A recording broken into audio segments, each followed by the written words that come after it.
The WSL returns this weekend. Arsenal enjoyed a much-needed win over Liverpool. The build-up, however, was dominated by questions about the culture inside the club. We're joined now by Megan Feringa from The Athletic. Megan, welcome along to Sunday Supplement again. Look, you wrote a piece this week detailing some of the issues at Arsenal. Just very quickly, just give us an idea of what you reported. Yeah, so it wasn't just me, obviously. It was with my colleagues too, James McNicholas and Charlotte Harper. And long story short, it was sort of trying to answer the question of what was happening. You know, Arsenal just won the Champions League back in May, broke the world transfer record in the summer, got Chloe Kelly on a permanent move. So a lot of people expected Arsenal to kind of finally reach their potential domestically. And that hasn't really happened this season. So after the North London derby draw, we started asking the question of why. And, you know, that question was rooted in the present, but the answers were sort of more rooted in the past, if you will. So for the last couple of years, there's been some culture issues in the dressing room. But a lot of people focused on the dressing room aspect of this. It's more systemic. It's more about how the women's team fits into the wider footballing structure at the club. You know, who ultimately is in charge of addressing the culture. And as we reported in the piece too, you know, this is something that Arsenal are aware of. It's why they do periodic surveys with the staff and with the players about how things are going. So it's something they're aware of, but definitely over the summer, it felt like these things were going to be addressed better, and they just weren't. Megan, I was actually at the news conference where Renne Slegers addressed the media on Friday.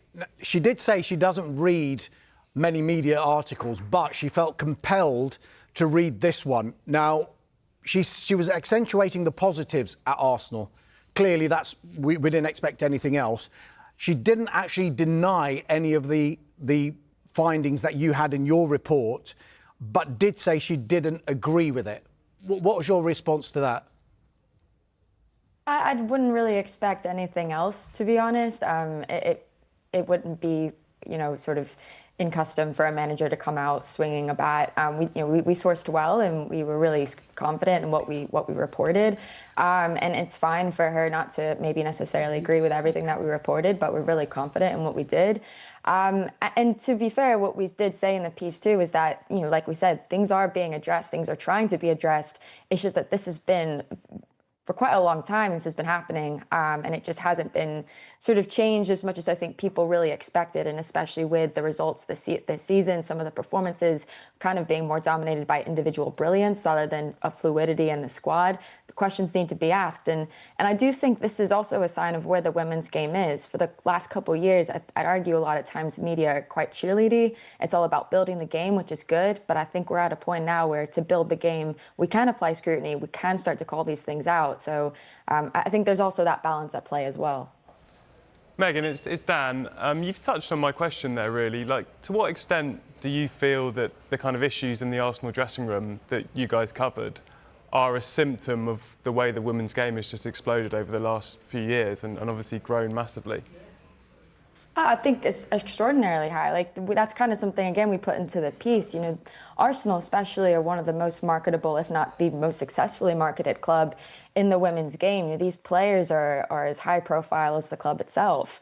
And that's really difficult. You know, how does the club maintain sort of a balance within the culture of the squad? How do you make sure that certain individuals don't sort of eclipse others? These are all questions that the women's game is having to wrestle with in real time. And Arsenal just happen to be at the forefront of it. So, and I wouldn't say that Arsenal are necessarily alone in some of this. I'm sure that there are other clubs that are dealing with it. But as we reported in the piece, you know, to have a few sources sort of insinuate that the competitive nature of the squad was also sort of laced with a level of disrespect, you know, that's where this was concerning. Megan, it's James here. Vinay Van Ketchum's left the club, Edu left the club, Tim Lewis has left the club. There's been quite a churn at the hierarchical level at Arsenal in the last sort of year or so. How much do you think that's played into the issues that you reported on and found? Yeah, I think that hasn't helped at all. You know, you want sort of a continuity, if you will, to kind of help maintain the culture and make sure that things are being addressed correctly. And I think for a long time, the women's team has just kind of been allowed to run itself. And that's really difficult because it means that you're not having outside eyes coming in, checking in and saying, wait, I don't know if we agree with this. Maybe we should be addressing it this way.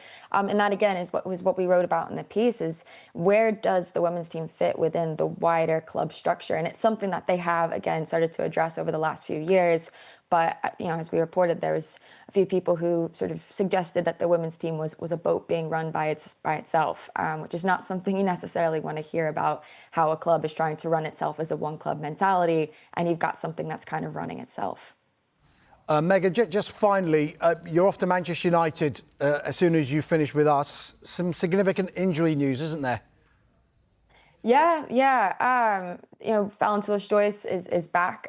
She's playing in goal for the first time, and they've lost the last 2 WSL games, lost three of the last 4 in all comps. So she's huge coming back in.